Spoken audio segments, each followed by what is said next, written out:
নমস্কার বন্ধুরা, সবাইকে স্বাগত সুজাতা টেস্টি রান্না। এখন প্রতিদিন পাকা আম খাচ্ছি, কিন্তু পাকা আমের একটি রেসিপি আপনাদের সাথে শেয়ার করব, সেই সময় হয়ে উঠছে না। তো ফাইনালি আজকে খুব সহজ এবং ভীষণই টেস্টি একটি পাকা আমের রেসিপি আপনাদের সাথে শেয়ার করছি। এখানে আমি ল্যাংড়া আম নিয়ে নিয়েছি। ল্যাংড়া আমগুলোকে ছোটো ছোটো টুকরো করে কেটে নিয়েছি আটি বাদ দিয়ে।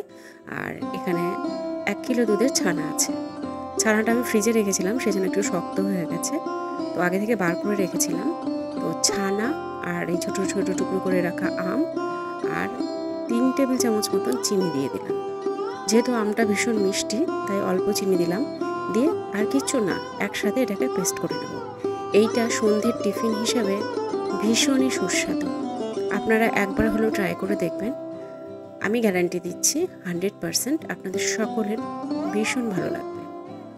তো এইভাবে আমি এটাকে বাটিতে তুলে নিচ্ছি, আর উপরে যাতে প্রত্যেকটি বাইটে আম পড়ে মুখে, সেই জন্য আমি ছোটো ছোটো টুকরো করে আম কেটে রেখেছি। এই আমগুলো আমি এই ছানার আমের পেস্টের উপরে সাজিয়ে দেবো।